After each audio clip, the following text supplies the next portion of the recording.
everybody. It is almost, well, it just switched over to 9 o'clock. Welcome.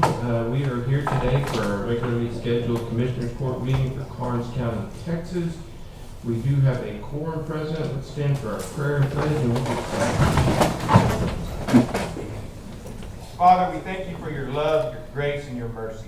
Thank you for your presence in our lives and for guidance on this journey. We surrender to you and ask that you take control of our lives and pray that you will give us the strength and wisdom and the courage to follow you every day. Lord, we pray for those around us. We ask that you bless our family, our friends, our churches, and our communities. Help us to be a light in the lives and to share your love with them in all that we do. Finally, Lord, we pray that you will reveal yourself to us in new and fresh ways every day. Help us to grow in our relationship with you and to deepen our understanding of your word. May our lives bring honor and glory to you, our Savior and King. In Jesus' name we pray. Amen. Amen. I pledge allegiance to the flag of the United States of America and to the republic for which it stands, one nation, under God, indivisible, with liberty and justice for all. Okay, then we out. Do we have any citizens signed up to speak this morning? Yes, we have several. Several. There's Peter and Rose Carpet. All right, Mr. Pete and Rose, just in time. Just in time. Trouble walks in, you just. You talk this time. Good morning, everybody. As you know, Peter and I are wanting more record service. Here to discuss the rates.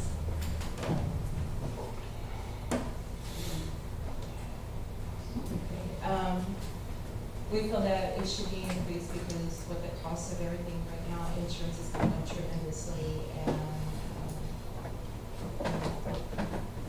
I'm sorry, I don't speak well in front of a lot of people, but we feel that it would be in everybody's, in the record industry, that the rates would be a good thing.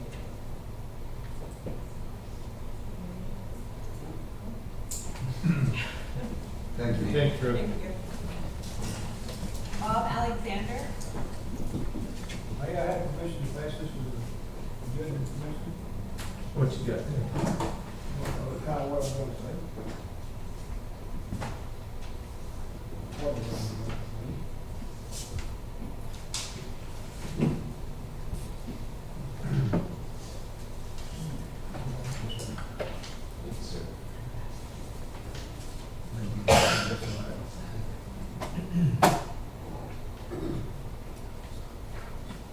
My name is Bob Alexander. I've been in the record business in Karnes County for 52 years.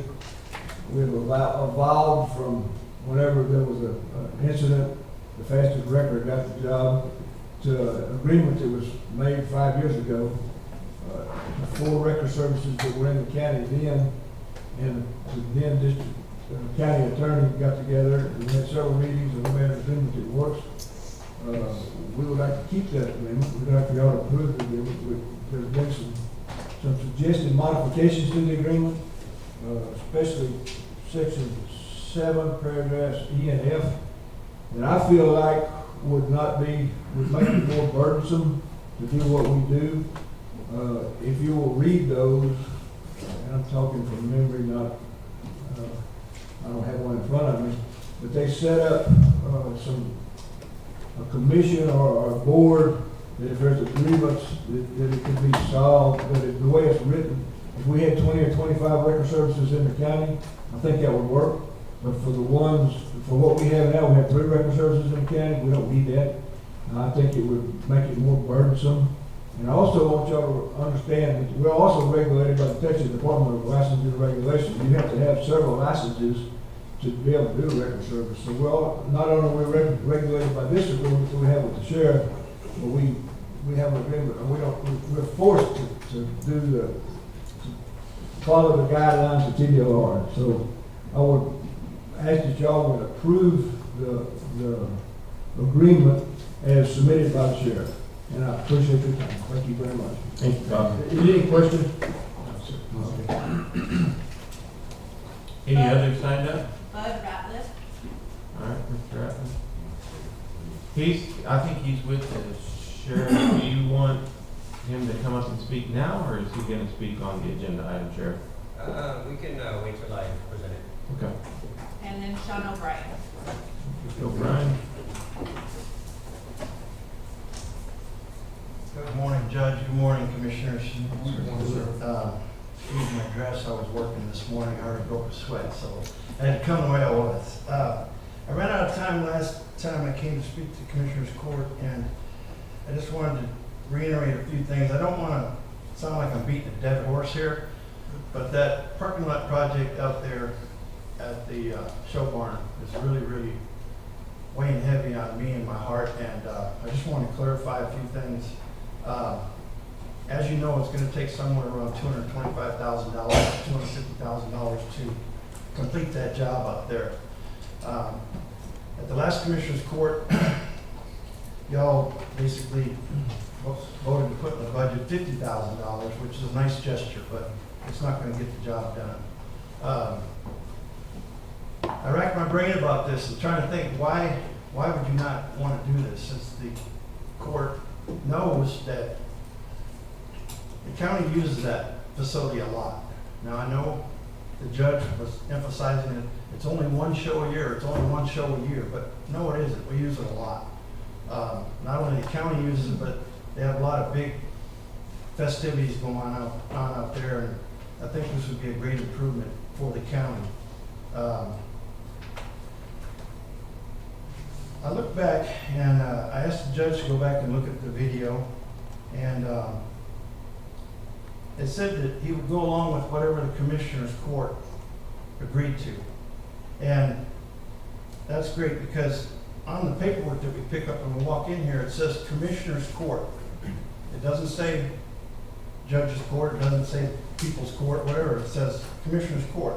So if you commissioners decide you want to do this, you can do it.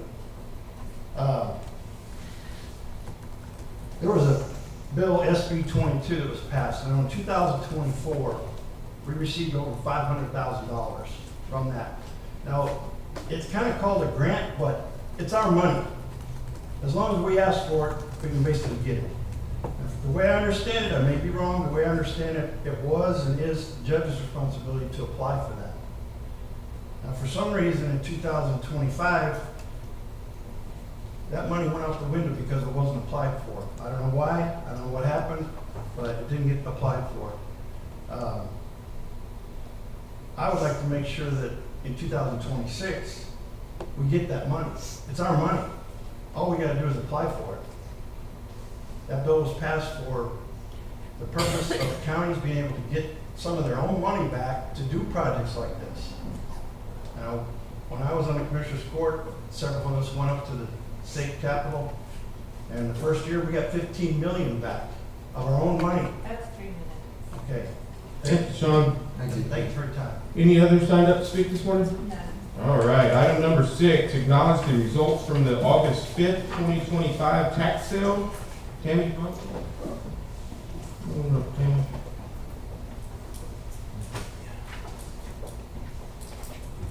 Good morning, Judge and Court. Morning. I just wanted to let you know about August 5th tax sale. It was a huge success. There was about 30 people that came to view. That's just an estimate of how many came to view. And 18 of them did sign up as bidders. Every property sold. 2 properties sold for the opening bid, and 1 person purchased 3 lots. 2 people purchased 2 lots, and the other 7 each purchased 1 lot. The total amount of money the county received from this was over $24,000. The lots will be back on the tax roll for 2026, which is a plus for the county. The paperwork for the deeds and stuff was received in my office from the law firm. Commissioner Beatrick came by and he signed everything, and on Friday it was filed at the county clerk's office, and the county clerk's office mailed everything to the successful bidders. Thank you very much. Thank you. Yeah, it was very, very successful sale. Get those back on the tax roll. A lot of those folks that bought those, they have been taking care of those properties, cleaning up those properties. They're neighbors to those properties, so glad that they were able to get those back. Okay, item number 8, discuss approve, disapprove, item number 7, discuss approve, disapprove interlocal agreement for 911 public safety answering point services. This is the PSAP. We do this with ACOG, the interlocal agreement for our 911 services every year. It's just a formality. Judge, we do this every year, you said? Yes, sir. Make a motion to approve item number 7 as presented. Got a motion and a second. All those in favor signify by raising your right hand. Anybody opposed? Motion carried. Now, item number 8 is to discuss, approve, disapprove declaring a fish aquarium from the Kennedy Library as surplus and authorizing its sale at public auction. Commissioner Beatrice. So I was speaking with Kennedy Library, and they had this fish aquarium that was donated to them years ago by one of the ladies that is on the library board. They said it's kind of in the way, it was a lot to take care of. They wanted to move it to surplus. They asked the county auditor how to get rid of it. He said it would have to be declared surplus. I said I would be happy to get that put on the agenda for you. So I'll make a motion to declare the fish aquarium surplus so that it be sold at public auction. Second.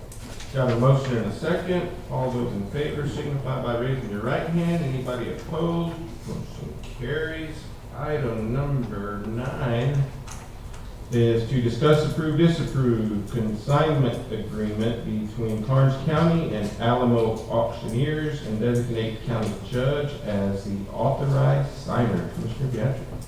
So we've acquired several vehicles and several small items that need to be sold at public auction to just get them out of our way. These vehicles are currently on the insurance and we can't remove them until they're actually sold. I have been talking with Alamo Auctioneers. They were happy to conduct the sale for us and going to take all the heavy lifting off our shoulders. They had their own contract, and according to the county attorney, it did not provide adequate protection for us, so she provided me a new one that is what is attached to this agenda item. So, Ms. Tapia, I'm sorry, Judge, Ms. Tapia, you did look at this and provide this? Yes, I did. It's the same contract that I provided to Commissioner Bianca. Awesome. Thank you. We've used Alamo Auctioneers in the past, and they've done a good job for us. Make a motion to approve item number 9 as presented. I'll second. Got a motion and a second. All those in favor signify by raising your right hand. Anybody opposed? Motion carries.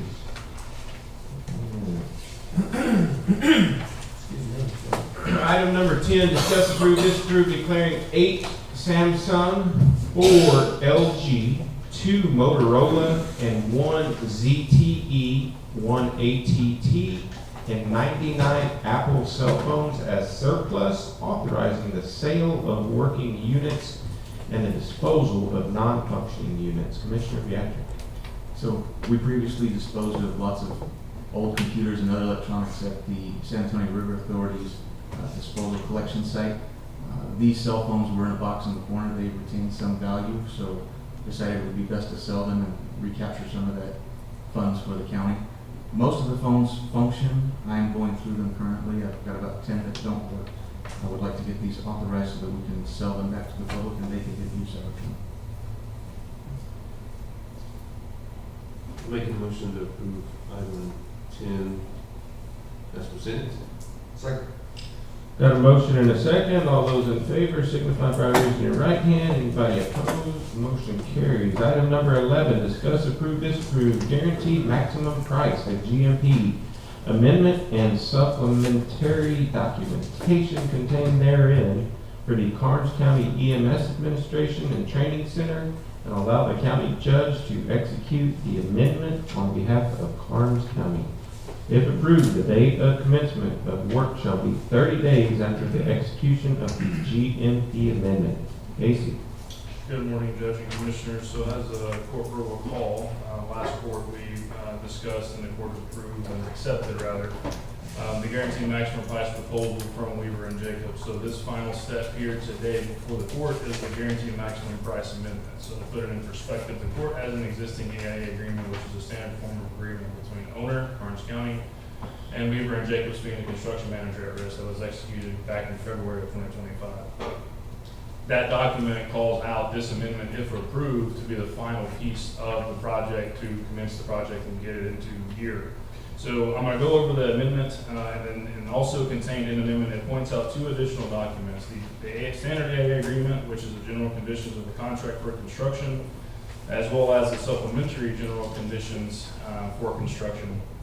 The general conditions and the supplementary general conditions were in the RFP that the court approved and submitted back in November of 2024, when we went out for proposals for the construction manager at risk. Those documents have been circulated in that RFP and have been ever since in draft form, with the understanding that if the court approves a guaranteed maximum price, those two supplementary documents, the general conditions for construction as well as the supplementary conditions from Raleigh McCoy, would be adopted as part of the GMP amendment.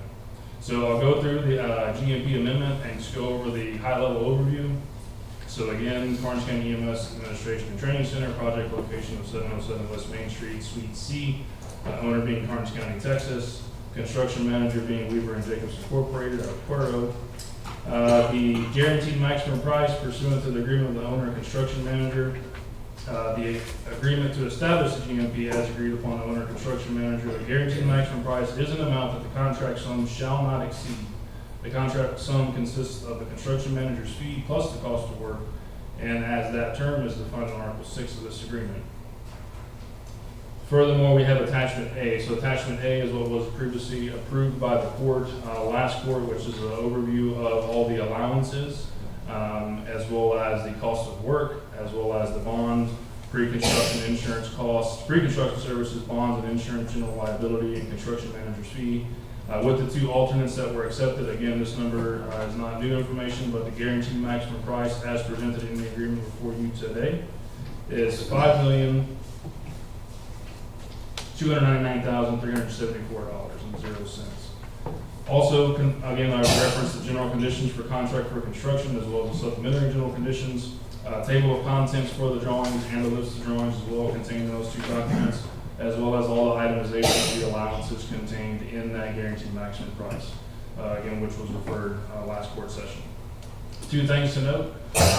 Notice to proceed, so if approved by the court and executed in full, so the judge will be the authorized signer on behalf of the owner, Karnes County, and then Mr. Brant Jacobs, the president of Weaver and Jacobs, once fully executed, the notice to proceed with work and construction would be 30 days beyond the fully execution date of this agreement before the court today. Furthermore, the timeline for substantial completion is 365 days after the notice to proceed.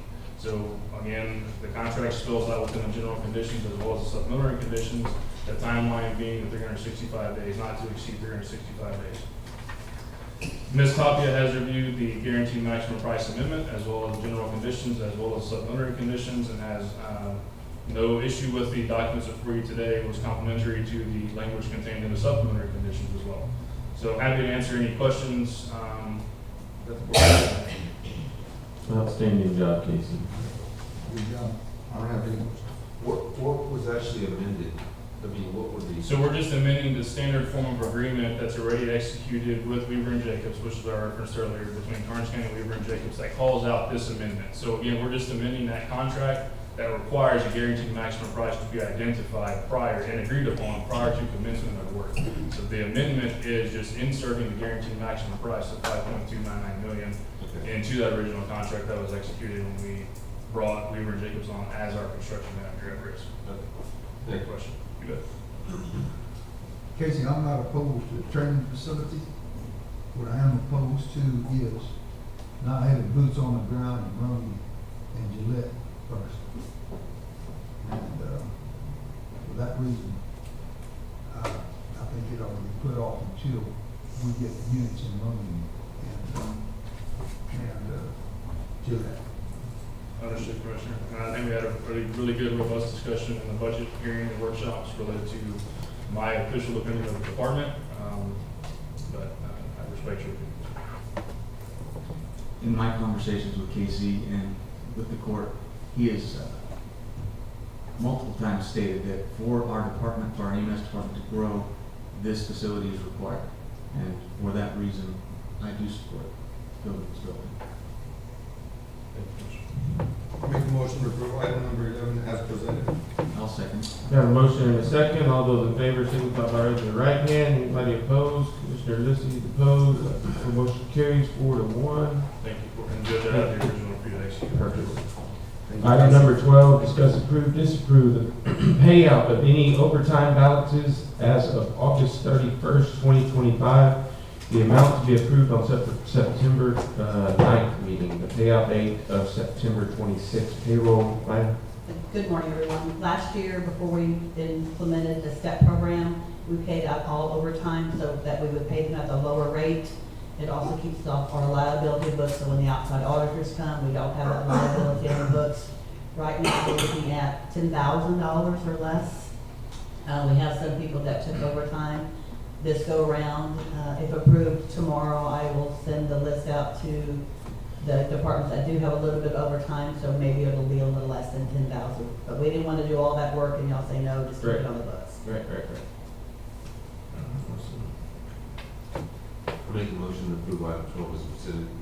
Second. Motion and a second. All those in favor signify by raising your right hand. Anybody opposed? None. Motion carries. Thank you, Beth.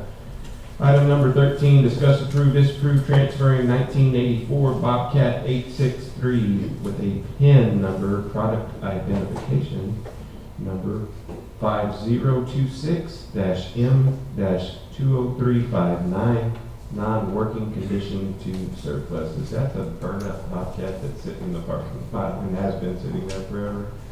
Yes, good morning, Court. So, to transfer that Bobcat over to surplus, it was awarded by courts. It was a stolen that was recovered a long time ago, and it's sat for a long time. It's in non-working condition. The insurance company didn't want it, so the court awarded it to us, and so we'd like to put it on to surplus to go ahead and see what we can get out of it. It's a beauty. Make a motion to approve item number 13 as presented. I'll second. Okay, we've got a motion and a second. All those in favor signify by raising their right hand. Anybody opposed? None. Thank you for getting that eyesore out of there, Sheriff. Item number 14, discuss, approve, disapprove, entering into a memorandum of agreement with Immigration and Customs Enforcement, ICE, Warrant Service Officer Program 287G. Sheriff. Yes, sir. So this would expand our enforcement powers, and it also covers us legally when we have to deal with people that are not in the country legally. I have Mr. Ratliff here from Customs Enforcement, and I can say a few words and explain the MOU that we'd like to enter into. There's 3 different ones, but this one suits us best and is the most, or at least intrusive for us, and it will cover us not only in the jail but on the street.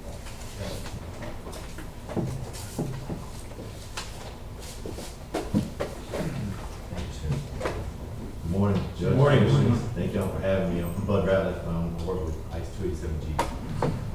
And so I'll tell you a brief overview. The governor recently signed SB 8, which requires the county sheriff to enter into part of the agreement with ICE 287G. We have 3 different programs.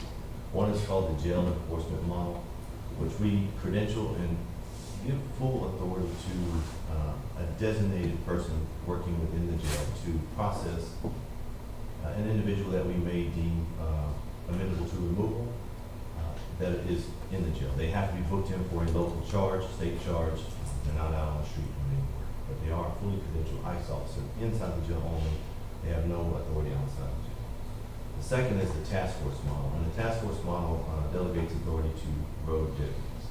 And the way that is intended to work is as the deputy is out doing his scope of his duties, pulls over someone, believes that the individual that he has stopped may be an investigator, can reach out to Immigration and Customs. We'll run all the record checks and identify that person and confirm what they may be suspecting. If we think that is a good arrest, we will give the authority and the go-ahead to that officer to make the arrest. They'll arrest them and bring them into our custody. The third and final one is the one that the sheriff is interested in doing, and that is the Warrant Service Officer Program. That delegates authority to an officer or officers that is inside the jail to serve our administrative warrant. It's no different than what the jail is currently doing to assist our program. We identify people that are brought into custody into the jail for whatever crime they've been apprehended for. As soon as they are rolled onto the fingerprint machine, that pops on our radar. we call the jail, we'll lodge a detainer after we interview the individual and we think they are amenable to removal. We give the detainer to the jail. The jail honors that detainer by calling us once their time in custody has been served, whether it's time served or they finished out their sentence, and we will come pick them up. Where the warrant service officer helps us greatly is currently we send an officer from San Antonio or other areas to serve the administrative warrant. It is one sheet of paper and it identifies to that alien where they are going to go in the next stages of their process. So an example of how that process works is, as an ICE officer, I will identify myself and let them know they are now under arrest and entering custody in Immigration and Customs. We're going to transport them to such place. At that point, we will go over their case with them, allow them to reach out to their family, let them know where they are, etc. That is what we're asking the sheriff's office here, if we can credential someone to do on our behalf. Now, that person does not have to finish out a time served sentence. No. Right, y'all can come and pick them up. I mean, if So they've got a year pending in our jail, we don't want them sitting in our jail for 364 more days at our taxpayer. Once the county has identified that individual is done with whatever they need them for, and they reach out to us, we will come pick them up. Okay. So whatever is determined, and we don't pick them up prior to the county or the state saying, hey, we're done that. To answer your question, Judge, I've done that before. Well, I'll reach out to the county attorney or the district attorney, let them know, or the judges themselves just did the sentence. Yeah. And they can, in lieu of the sentence, go ahead and release them guys. Okay, yeah, good. Yeah, we don't need to be paying. There is a funding stream that comes with SBA for each county that enters into one of the program agreements, and that is allocated to offset any costs that may be incurred for the officer joining our program. That's very minimal. We do pay for the training. It's an online training that they have 30 days to complete. It's an 8-hour training, and they, at their leisure, can complete that training. So they don't have to go anywhere. We do credentialing, and then we provide an oversight. So I will be his ICE supervisor for any individuals he places into the program. It is a collateral duty. It's not an assigned duty for that person on 8 hours. Awesome. Any discussion, questions from the court? Sure, just some comments from the community that they want to be certain that this will only affect individuals who are already in our jail, correct? And that's correct. And it also protects us civilly, because now when they ask us to detain the person on their warrant, we can actually do it as a ICE officer. And to clarify, again, Karnes County Sheriff's Office will not be kicking in doors in Karnes County trying to find people who are here illegally. No, we don't do that. If somebody comes to jail on a state charge, and then, like the gentleman said, when we run on the APIS machine, and it pops up that they have a federal warrant, we can serve that warrant. Thank you.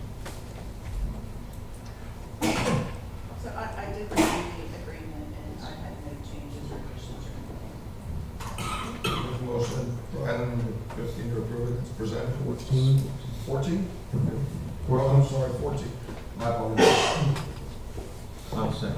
Okay, we've got a motion and a second. All those in favor signify by raising your right hand. Anybody opposed to it? Motion carries. Item number 15, discuss, approve, disapprove, updated mutual assistance agreement between Karnes County Detention Facility and Karnes County Sheriff's Office. Sheriff? Yes, this was the same paperwork that I submitted last Commissioner's Court for acknowledgement. The county attorney believes it needs to be approved or disapproved with discussion.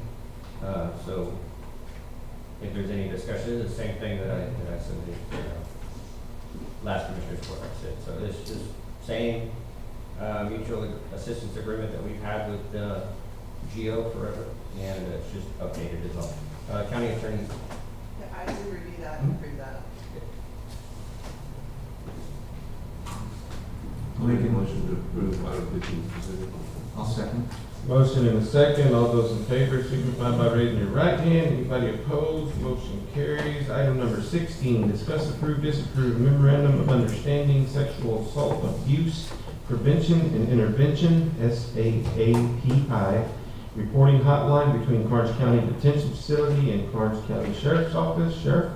Yes, and this is the same thing as the last agenda item. It was presented last Commissioner's Court for acknowledgement, And so it's, as I said before, back on the Commissioner's Court for approval or disapproval.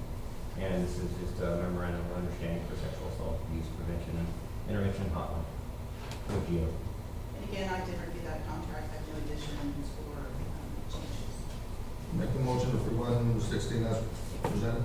Second. Motion and a second. All those in favor signify by raising your right hand. Anybody opposed? Motion carries. Item number 17, discuss, approve, disapprove, authorizing the sheriff to regulate on-call record services for Karnes County to include a service agreement, rules and regulations, along with allowable charges, crashes, non-consent arrests, impoundments, and non-accident tows, along with the submitted 2025 updated record service agreement. Sheriff? Yes, so this also was on the last Commissioner's Court for acknowledgement. The county attorney believes it needs to be put back on Commissioner's Court for discussion or disapproval. I put a copy on file of the agreement that I have with the record services, or the one that we would like to go through with. It's an updated agreement.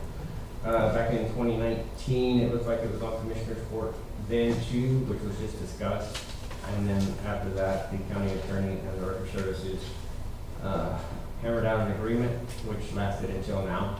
And now I'm the new incoming sheriff, and we did need to update it. They also wanted to up the record service fees because of the everything has gone up in the last few years, as we know. So that's what we did, and so I'm here today asking for approval for this new record service agreement, and to clarify that I have the authority to regulate this. It was not in the last Commissioner's Court back in 2019. It was just discussed. So. I'd like to point out that one of the biggest and most important reasons to have this agreement in place is to protect the community. Sure. If somebody's passing through here, or even a resident, and they are detained or in an accident and their vehicle is taken, without this agreement, some folks were being charged exuberant amounts of money. I mean, we were hearing thousands and thousands of dollars for a simple record call. This agreement limits that amount so that these people aren't taken advantage of in a time that they are already in distress. I spent a lot of time looking over the agreement. I visited with both Mr. Alexander and Mr. Rakowitz. I visited with the county attorney, and I visited with our sheriff. I like the agreement as it's presented here by the sheriff, and I approve of it. Has our county attorney approved this agreement? Do you approve of it? Yeah, there are deletions and omissions that legally should be in there with regard to specifically choice of law was deleted, which basically says if there is some sort of litigation that occurs, that it will occur in Karnes County. That was deleted out of that.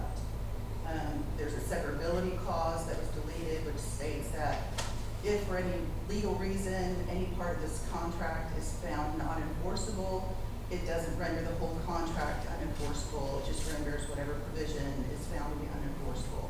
The remaining provisions still stay. The assignment clause was deleted, which states that any part of this contract is not assignable to any other parties. And then additionally, the provision that the drivers had to be, all tow truck drivers must have a valid driver's license and valid incident management towing operator's license, which is required by the Department of Licensing and Regulation, was deleted. Not too concerned whether employees are wearing clean clothes or groomed and prompt with well. I had added in that basically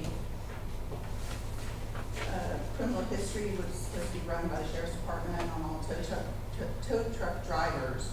And if they have been convicted in the last 5 years of a Class B misdemeanor of DUI, DWI, or driving while license suspended, that they could not tow a vehicle.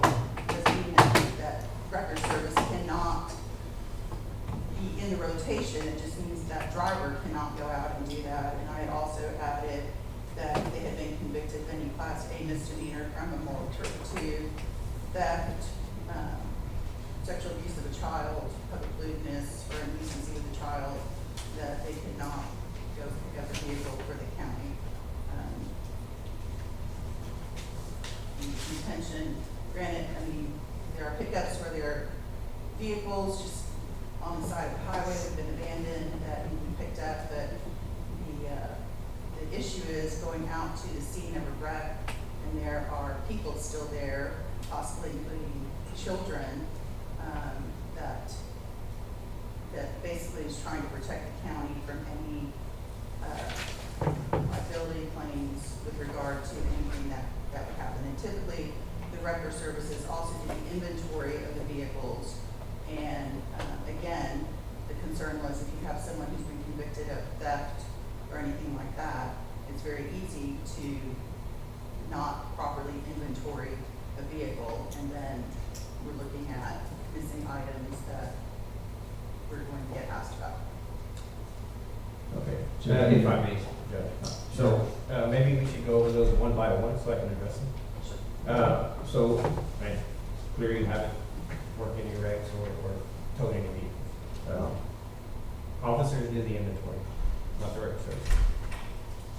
As far as running all these people that work for the record services or the owners themselves, it's a violation of law for me to run criminal histories for these folks. They don't work for me. And this is a service agreement, it's not a contract. It is a contract because it indentures the county. I don't see where it indentures the county. They don't have to be on location, and I don't have to accept them. Again, so you're asking me to violate state law, which would pull my ability to run anybody. These police officers couldn't run license plates, they couldn't run driver's license, we can't run criminal history checks. The only criminal history checks I can run are employees for me. That's correct, yeah. Or those people that I'm investigating, and that's not them. They just want to be on location, so I can't do that. Right, I had in there that they were supposed to submit a personal history statement, not that you run their criminal histories, but basically the drivers were supposed to submit a personal history statement with regard to, your approval. Yes, ma'am. So, I know Mr. Alexander. I know Mr. Reckon. Sir, can I say something? You sure can. We run a criminal history of everybody we hire. Yes. So, Exactly. it's been run, if they work for us than before, they've had a complete background. And as for one record stories will do the same thing. Well, sure, you all do. And you all check if they have a driver's license. Then if the driver's license is good, because you have to. Right? Yes. Okay. And even And the driver- again, I do believe that you said that you're regulated under TDLR, right? You're pretty strict. Yeah. Oh, yes, sir. They come to visit you a couple times. They're, well, I won't say that. They're challenging. More challenging than you and I, right? Yes. Okay. Because I know you, and I know your record drivers, because I worked with you for how long now? I've been doing it 52 years. Well, I ain't been here that long. But I've been here a bit, right? Yes. So I do know your drivers, all your drivers, and I work with them. So, if there was any concern with children and whatnot, I don't know about that. And typically, we won't find children on the side of the road at a wreck scene. That's just, or even having people stand around is not a good thing. You know, we might have crashed probably, but out on the highway, you're not gonna find children just standing around. That's not a thing. If you can give me the other things that you have problems with, and we'll address them one by one.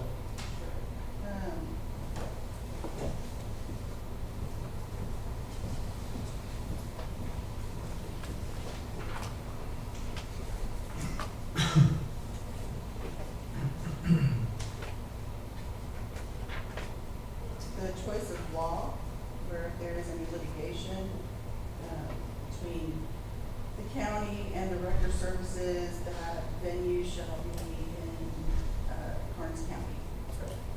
And how do you see any litigation? Has there been any litigation in the last 5 years? It doesn't matter if there has or has not been, it's just basically, that is a standard provision in contracts saying if something should happen, that venue is going to be in Karnes County, not in Bear County or Travis County or Houston County, that it's going to be in Karnes County. I don't see that as a big issue. Again, we are here in Karnes County. I don't see where we have any issues anyway. Again, this is an agreement. They don't have to be on it. If they don't like it, they can leave it. Judge, may Please. I have a question, Ms. Tapia, in concern about what you're saying. Section 11 is indemnity. It says the company agrees to waive all claims, fully release, indemnify, defend, and hold harmless the county and all of its respective officials, officers, agents, representatives, employees, and attorneys in both their public and private capacities, excuse me, from any and all liability, claims, lawsuits, demands, or causes of any action of any kind, including all expenses of litigation and or settlement which may arise by result in injury to property or person. Doesn't this say that they waive the right to sue the county? No, No? it's just saying that, that if a lawsuit arises, that they will legally do what they can to indemnify the county. It doesn't mean that we will be indemnified. I mean, we have sovereign, immunity because we are government, but it does not relieve basically, any, like, if we get sued, that we would not be, or if they got sued, that we would not be dragged into a lawsuit. So that's, again, standard language to protect the county. But it's not a guarantee, right? And Yeah, there's no guarantee. There's no guarantee. Correct, and there's no guarantee with that language that they don't go to a district judge and say we want it in Austin, Texas either. You would have to show a reason why, Sure. then you would have to be transferred to Correct. a different county, so. Correct. Any else? And the severability clause, which states that if any portion of this contract is found unenforceable, all other provisions of the contract remain. Again, it's an agreement, I don't, how does a contract? It is a contract. It's not an agreement, it's a contract. The contract would mean money's exchanged? Not necessarily, no. Just like we have MOUs, interlocal agreements, those are technically contracts that can be enforced. There's no money exchanged or anything like that. This is not an MOU, it's just an agreement. Any other But concerns? legally, as an attorney, I'm telling you, this is a contract. So, the assignment, basically, that this cannot be assigned to any other party. And any attempt to assign it to any other party would terminate the agreement. Assignment, what, can you explain that to the, everybody? Basically, if, one of the record services decides to assign, what they're doing to a different party that you have not agreed to work with, you can't do that. You can't assign it to some other party, and the record services have to answer that. Basically, that is just boilerplate language that is in every contract. So if we have a crash, right, and it's a really bad crash, and we don't have enough heavy tows, and they have to call Cindy Drecker out of Victoria, you're saying we can't do That's that? not assigning the contract. Basically, that's not assigning the contract.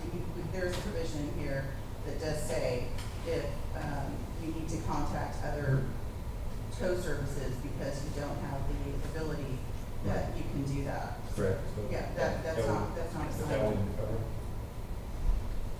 That's not assigning a contract.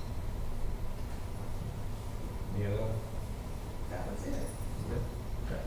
So, again, these are the terms and conditions that the record services agreed upon, and, the other terms and services, they did not.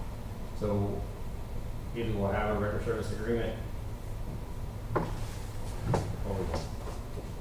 And if we don't, then I can't control the prices that are charged out there.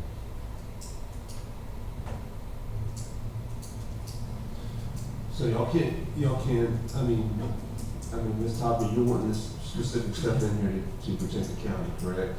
Yes. And so is there meat in the minds that y'all can do to, I tried, but the stuff that was put in there was just not good. You would think that we were in the city of Austin or Houston or San Antonio, and we're not that, we're Karnes County. We don't need to be that complicated. It needs to be a simple agreement that everybody understands and we can work with. This has worked since 2019 when they forged it out. And all we did was change the rates and some language in there that actually benefited the county. With the tows for the county, that's about it. I added some language that the county attorney wanted, but that was it. So it's been working all this time, and as far as I know, we haven't had any problem. And so I just don't see what the problem is now. So nothing was taken out of the agreement? Nothing was taken out. The way when I submitted it, I changed 3 words and the rates. And when I got it back, it was a monstrosity. That didn't make any sense to me or the record owners.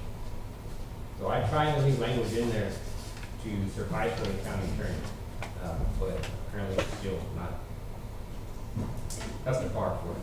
To be clear, I have not had, the sheriff, we've not had a meeting to discuss this. Commissioner Beatrice came to discuss it with me, but that is it. We have not had any discussions with regard to this contract.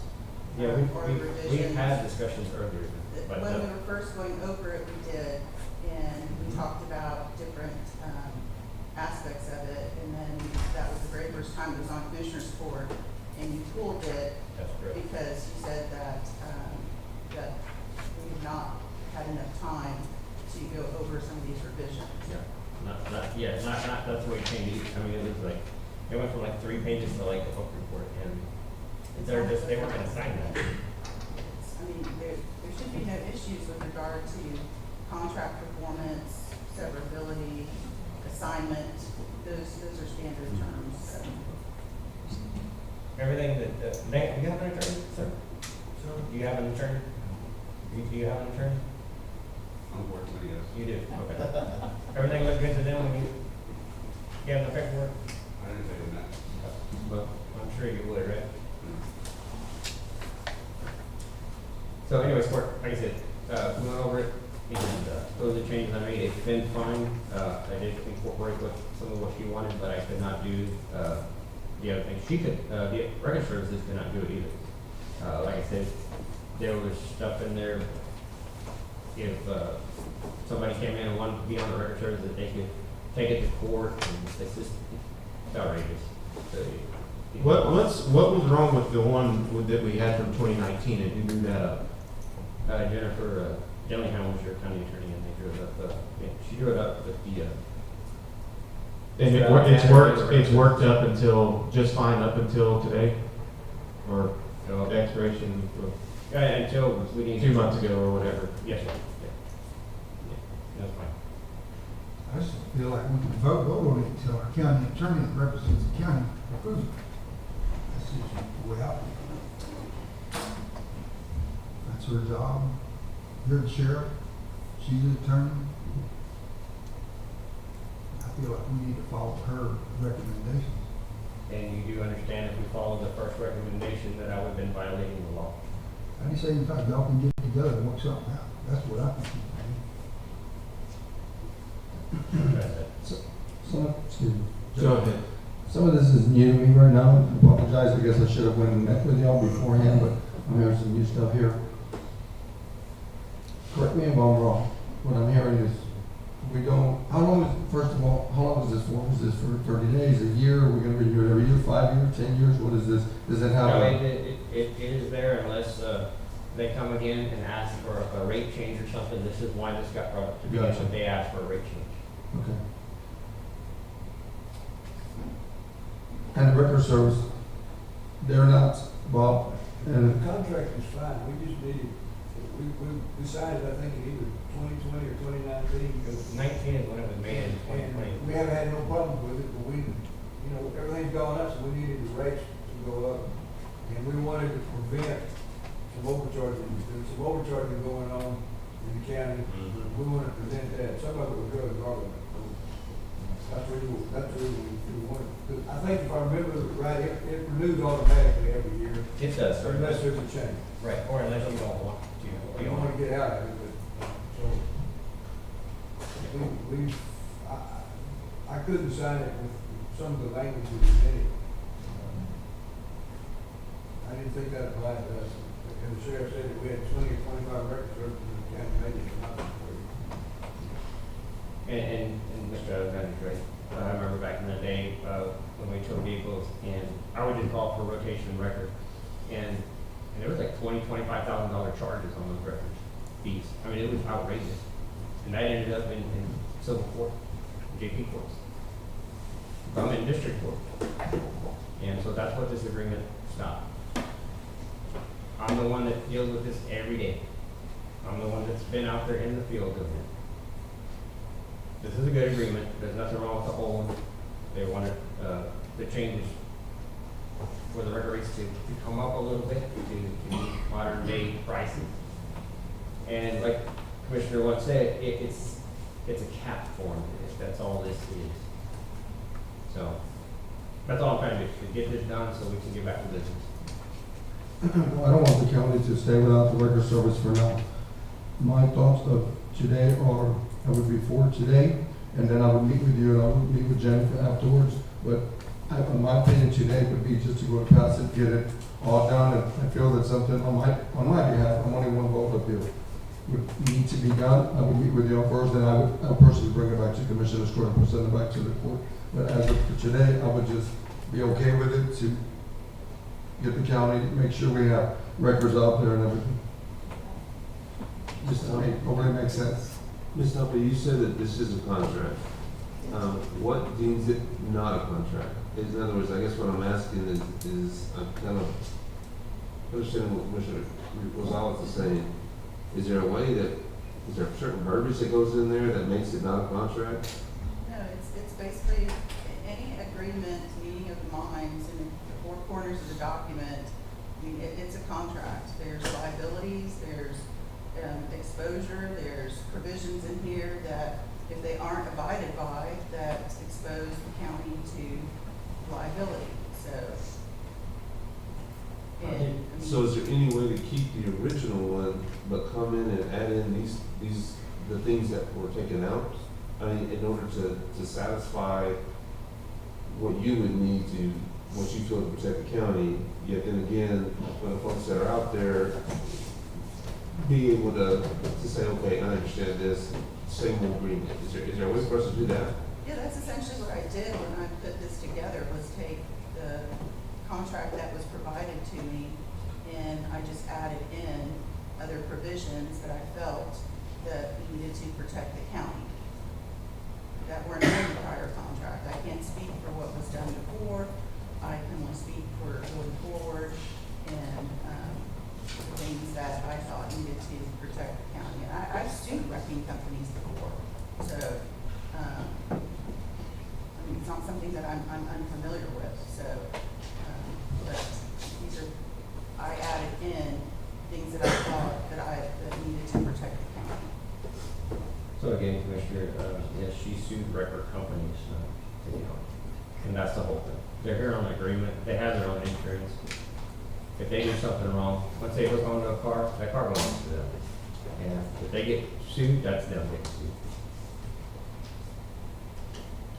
The other county attorney before her didn't have this through Commissioner's Court, didn't pass anything, didn't say it was a contract, they hammered it out, and it's been on file with the county clerk's office.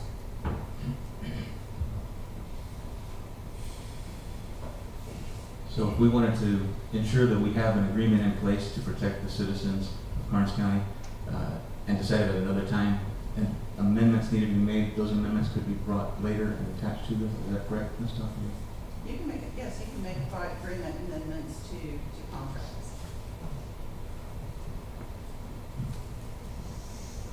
We do that.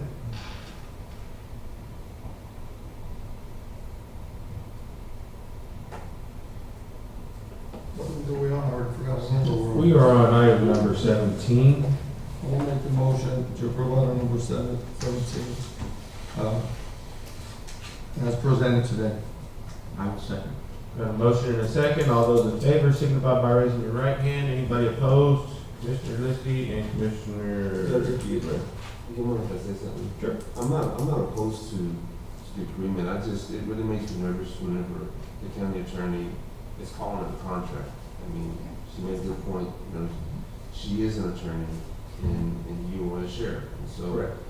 it's something that I mean, both of you guys are the tops in your profession, and so if she's seen it, that it can be called a contract in the court of law, then that does concern me from a litigation standpoint. And so, I really like what Commissioner Rosales and Biaggi said as far as coming back and amending it. I'm not against it at all. I mean, I get it. If it's not broke, don't fix it. I get it. But if there's something new that has come up in the last 5 years that Ms. Tapia has said, hey, we need to have this in here to protect us, then I can understand that. And so, I just wanted to say that's when I voted against it. Thank you, Commissioner. Item number 18, discuss, approve, disapprove convening into executive session pursuant to Texas Government Code Section 551.071 to consult with county attorney. Yes or no on this, Commissioner Yeager? No, sir, I no longer need to speak. Item number 19, discuss, approve, disapprove to retain attorney Jeff Chapman and the Chapman Law Firm as outside counsel for the purpose of construction-related contract review and negotiation, legal advice, risk assessment, and document preparation. Mr. I spoke to our county attorney about this and all the building contracts and everything we've got going on that, she agreed that we should hire this, Jeff Chapman Law Firm to go work contracts. Is that right? Yes, I don't have an issue with that. I mean, Jeff Chapman is a board certified construction law attorney. For example, the EMS contract took me almost 3 weeks to go through everything, and having to look up different provisions that I'm not particularly familiar with regard to construction law. I know that Jeff had previously been utilized for looking at construction law contracts, the contracts for the county with regard to projects, and I don't have an issue with him doing that. Did he was employed to look over contracts prior to, or contracts whenever we're already in litigation, like litigation on the jail, litigation on this annex? My understanding was he was contracted to look at them prior to. And we still went into litigation in jail in the annex? I don't know if it was prior to that, but it was possibly after all that happened. Well, that's what I'm asking. Was he hired before to review those contracts and we still have the suit? I don't believe, my understanding is that he was not hired before that. Okay, He was that's what I'm hired- asking. okay. So he has not done contract review for us? No, he has, but it was after the litigation had started. So litigation on those things had started, and then going forward, contracts that were presented, he was reviewing those. Okay. Is there an amount of money? I mean, I think he charges $400 and something an hour. Is this just an open checkbook? I mean, if it took her 3 weeks and he's a construction attorney, and so it's gonna take him 1 week to do that, at $400 an hour times 40 hours for one contract review. Commissioner Chip? Listen. Well, I know we recovered a lot of money for us, and I think he is board certified, is that right? Yes, he is To board do this, certified. and it would be, I think, a good move on the county to have him like on retainer. If something that she needs to be done, he can do it. That's what I'm asking, is there like are you gonna put a limit on it? 40 hours times $400 an hour. Well, can you put a limit on it? You don't know how much is. That's my question to you. Put him on retainer and pay him as needed. So unlimited. In the history with Chapman, and excuse me if I'm saying this wrong, I'm pretty sure we capped it at 10,000 on one job he was doing for us.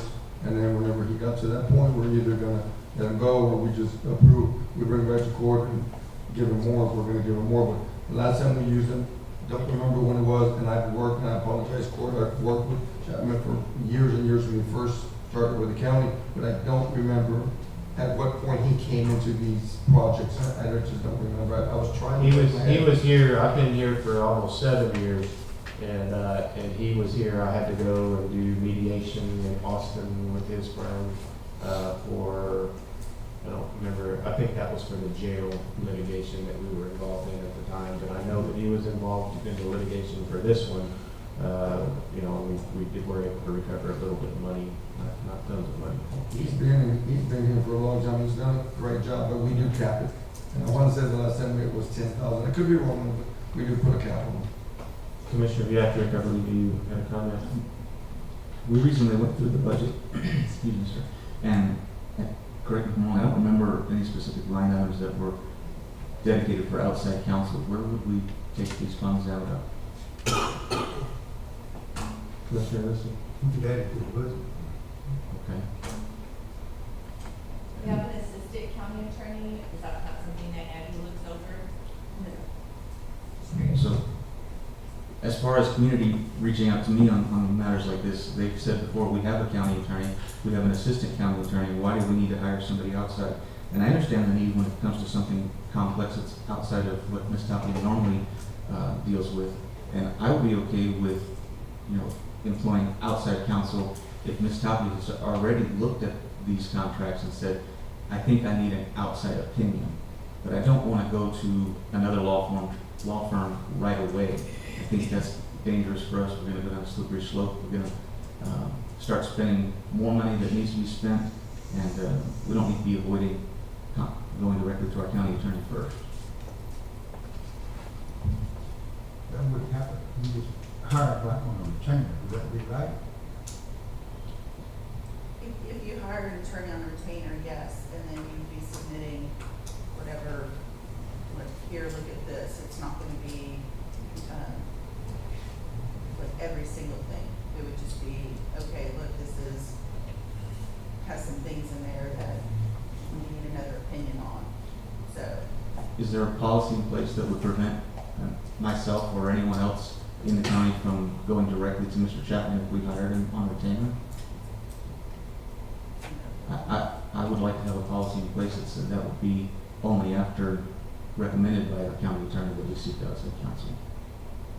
I review Mr. Chapman's bill that we get almost for sure monthly, it seems like, and it is very specific, and I'm happy to show folks out there his going rates for phone call, email. It's adds up. And I give credit, he's very detailed. Every email that he replies to, every phone call from whether it's commissioner or myself or the county attorney, he's detailed about it. I think that there needs to be some policies put in place before we just open a checkbook. Have we worked with any other contract attorneys? I mean, is there someone more local that we could work with at construction? We work with in construction or other on this? You know, there's really no local, I mean, in my private practice, I've sued plenty of construction companies, and I was pretty much the only person in the area who did it, so. So you do have a lot of construction attorney experience. I have a decent amount, you know, like I said, you know, reviewing the EMS contract, it was, I would give Casey and Mucho Group credit. It was very well written, very well, you know, protecting the county and stuff like that. The one I did for the courthouse, I had to make a lot of modifications, and that took a lot of time, just making sure like all the correct, you know, insurance was provided for in there, the correct sections of the code were listed, government code to protect the county and stuff like that. So it just, you know, it basically, it takes a lot more time, but which I'm fine with. But if something is very complex, it would be nice to be able to say, hey, this is what you do every single day, you're board certified, and you look at it and give me another opinion opinion to make sure I'm not missing something. So what the agenda item says is to retain. We're not saying we're gonna give him any money, we're just retaining him, so. A retainer is money. We're gonna retain him, so if we do need him, he'll help us. What's his retainer fee? We'll find that. But is it, we had to contact him first to see if he was willing to take us as a client, right? Right, I did speak with Jeff, and he said that he'd be more than willing to help us out if we need it. I know he's helping Atascosa right now with the county attorney review for the medical examiner contract for that building. So, I mean, like big projects like that, he's definitely willing to help out with, so. Before I interrupt, we have 50,000 budgeted on the special counsel fees. Does have them again next year. As of the budget workshop, we have spent 10,000 to date on the special counsel fees.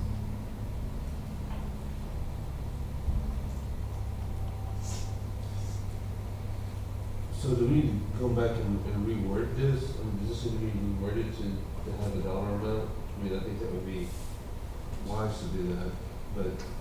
Along with some provisions and, some policies, so it's not just, judge picking up the phone and calling Jeff Chapman and saying, hey, and having a 30-minute conversation with him, and all of a sudden, oh, there's $250. No, I agree with that. No, I agree with that. And I mean, I do agree. I mean, I was for this, I think, in the budget workshop, that, it was something that I think with all the construction we have going on and all the millions of dollars that we're spending, which is great for the county, I'm glad we're doing it, just to make sure, and, we have this thing here that's continually keeps coming back and won't go away. I think if Ms. Tapia is suggesting that we have, kind of line up some alternative methods to protect ourselves, I think this would be a good thing to do. If we need to come back and this needs to be reshaped to show, hey, look, there's the limit that we're going to spend. There's some things here. Yeah, there needs to be some parameters set. Maybe just table this till the next meeting and you can rework it. We'll table it till next meeting, and then, our county attorney can get with Jeff and work something out. Well, okay, so I'll visit with Ms. Tapia after this.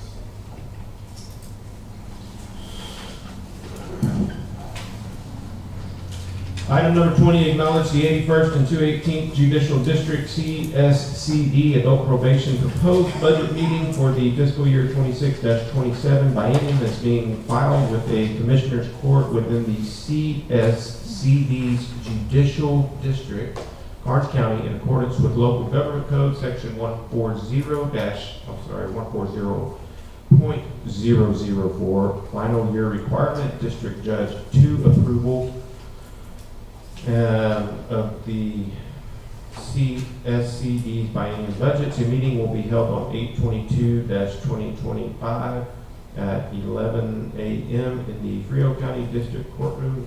That is 500 East San Antonio Street, Pearsall, Texas. I'm assuming that's probably San Antonio Street. To finalize and approve the CSCD's fiscal year 26-27 budget. Val is not here. This is just an acknowledgement. If you have questions about that, call me and I will point you in the right direction on getting a hold of Val. Melissa will know that. Tom, myself, Judge Whitman, Dillingham, and Wilson were on a call, Zoom, what was that, 2 weeks ago? 10 days ago? Discussing the budget and getting the Karnes Wilson juvenile probation budget worked out. And so I believe that we figured that out last week and voted on approval on those things. So this is just an acknowledgement. If you want more information on it, call me 830-780-3732 and we will discuss. Item number 21 is our consent agenda. We will, all matters listed under the consent agenda are considered by the court to be routine in nature. and as such will be enacted by one motion. There will not be separate discussion of the individual items. If the discussion is desired, that item or items will be removed from the consent agenda and will be considered and acted upon separately. That's why we have item number 22. On our consent agenda today, we have our reports from our district clerk, our IT department, EMS, and Constable Precinct 1.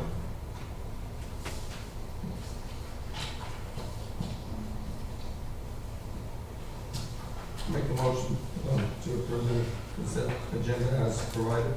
I'll second it.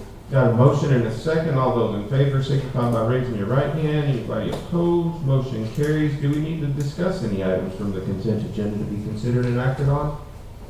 Hearing none, we will move to item number 23, updates from our commissioners, starting on precinct 1. Thank you, sir. Yes, sir. Over the last few weeks, I've been trying to find answers on the dilemma with the roof that was placed on the offices at the square. On March 11th, A-Alert presented their bid to overlay the roof to the Commissioners Court. During that presentation, we were specifically told that A-Alert evaluated our building and the recommendation of their in-house engineer was to overlay the roof. Their reasoning was that a leak in the roof allowing water to slowly migrate into the building. The roof was overlaid and we are still having dripping in this building after it rains. I met with representatives from A-Alert about the roof they put on, and they believe that the roof is not actually leaking, that there's a separate problem with our building. The county has not paid A-Alert's bill, and I do not believe we should be liable for the entire amount. I hope the next time the Commissioners Court meet that we can find a resolution to this. A resident of Kennedy asked me for help getting their 90-year-old building designated on the historical building registry. After doing some research myself, I was able to connect the property owner with the Karnes County Historical Society to start the process. I put a lot of time into understanding everyone's concern about the Sheriff's Record Service Agreement. I met with the county attorney, tow companies, and the sheriff so that I could have an understanding of the concerns from all sides. The Kennedy Library had more old computers and electronics that they needed help to get rid of. I filled the bed of my truck with these surplus items and brought them back to our offices on Market Street so the IT department could evaluate their usefulness. I also brought over a large fish aquarium and stand that they wanted declared surplus. I gathered a large number of used cell phones from multiple departments. I have been testing them to verify they power on, and I'm clearing any data so that they are functional once they can be sold at the upcoming auction. I had a resident ask if I, as a commissioner, had any say as to where their mailbox was placed because they're having a difficult time crossing the road. The short answer is no, but I made some phone calls and wanted to share my findings. If someone has a medical condition making it difficult to access their rural mailbox, they can take a letter from their doctor to the post office and request a hardship box. The post office will evaluate your request, and if determined necessary, they will authorize moving your mailbox to a safer location. I was asked if the surplus juvenile probation Tahoe could be utilized by another department, so I've been working on it to evaluate if it's worth hanging on to. I joined the JPs for a presentation on eScout Law by Hammer Enterprises. They offer a software package that can assist in collecting unpaid fines at no cost to the county. If the JPs decide they would like to utilize these services, I believe it would be a good tool for them. I attended a stakeholders meeting with local officials and Congresswoman Monica De La Cruz. At the meeting, we discussed water, energy, agriculture, and economic issues that affect us locally and as a nation.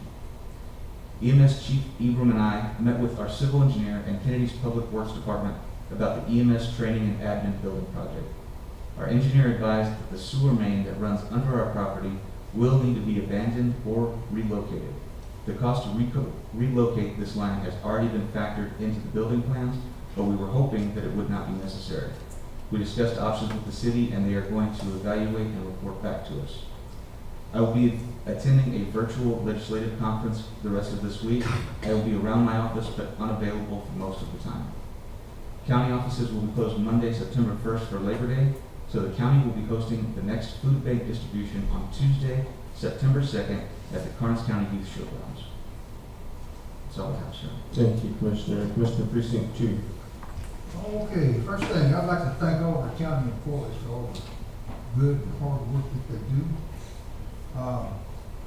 County Road 253, we're finishing up the large drainage culverts, and will be paved soon.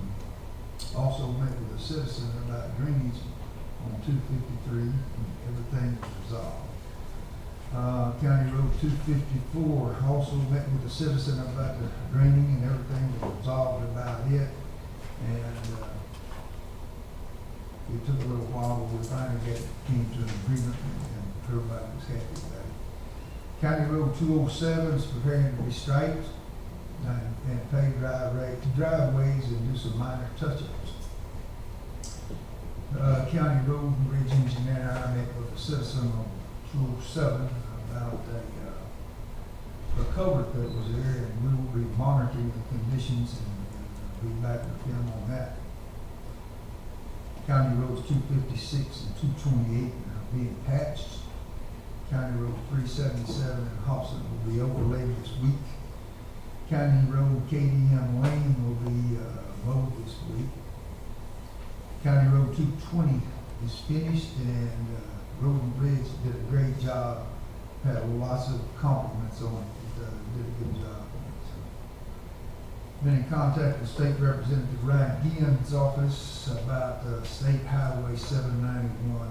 It's terrible, and a lot of citizens asking about it. And I was told that the only way it could be moved forward is if they got some pressure from Austin, so we've been talking to them about that.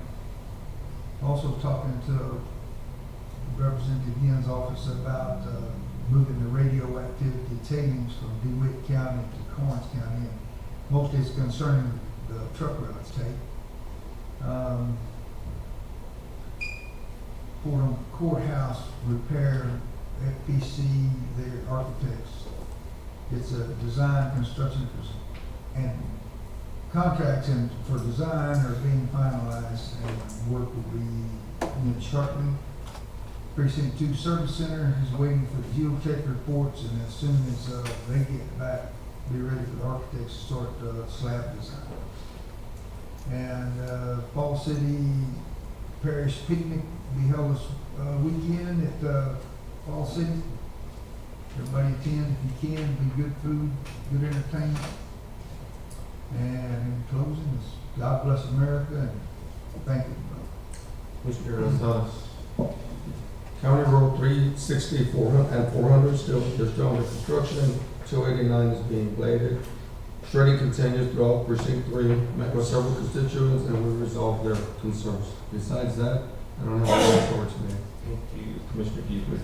So, Joe, quite a few roads, had quite a few constituents call, those particular roads, about the shredding on the right of ways, and then additional road maintenance need to be done. Pass that all on to the Road and Bridges Department. County Road 339, there's some pretty rough patches on there. I mentioned that to Road and Bridges, and they went out and addressed that. I sure appreciate that. None of the constituents did too. County Road 111 is complete. County Road 112, the drainage improvements are underway. County Road 331 is also underway. There's a low water crossing out there that's been kind of a mountain to climb, and I think the Road and Bridge Department has finally figured out how to go about doing that. But the demolition is going to begin on that after the signage and traffic control has been addressed. As far as the project for the Precinct 4 Service Center, the lot has been cleared off. We've identified a slab that we're probably going to try to incorporate. I did meet with the selection committee last week and went over the architects that submitted, and I'll be having those results next to Commissioner's Court and a suggestion of the select. Awesome, thank you. Item number 24, discussion/acknowledgement of personnel changes. This will be in all departments. Let me get there. Okay, our new hires are in the Sheriff's Department, another patrol deputy, another bailiff who has started hanging out around the courthouse and other county buildings. Road and Bridge Maintenance Tech 1 was hired, and EMS paramedic, PRN, and Runge Library clerk. No promotions, transfers, or reassignments. We did have some resignations and terminations in the sheriff's department and extension and Runge. No retirements. We are currently hiring for facility security officers. Karnes Wilson Juvenile Probation Department, HHSC, is looking for a part-time position. Prevention specialist. Road and Bridge needs equipment operator 1-2 and a maintenance tech 1. Sheriff's Department needs a jailer, a dispatcher, mental health officer / patrol deputy, and a couple more patrol deputies. This report is current as of August 18th. Okay, item number 25 is payment of bills. All right, Ford, good morning. So total bill for today, $1,760,375.34, which the majority of that is road and bridge is $1,464,429.45. The majority of his is for local capital projects. Nothing enlightening in any of the bills today. I do want to let everyone know next week we'll be sending out our end of the year procedures as far as purchasing for next month, since we're cutting our year off next month. Just a friendly reminder, anything we buy in September for this year's budget has to be received by September 30th at 5 o'clock, including any services we get done for our vehicles or so forth, in order to be expense to this year's budget.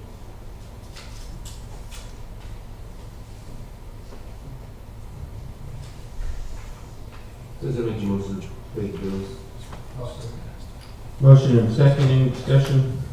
Hearing none, all those in favor signify by raising your right hand. Anybody opposed, motion carries.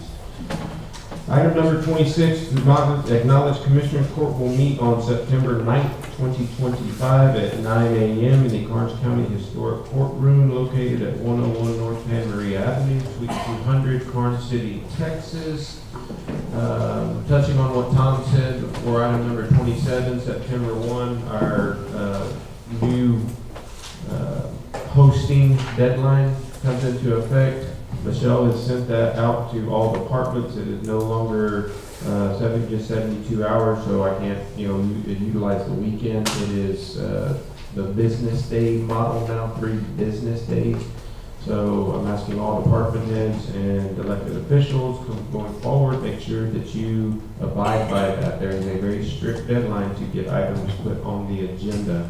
Item number 27, acknowledge the Commissioners Court will hold a public hearing / public meeting / special meeting on September 9th, 2025 at 6 p.m. in the Karnes County Historic Courtroom located at 101 North Pan Maria Avenue, Suite 200, Karnes City, Texas 78118.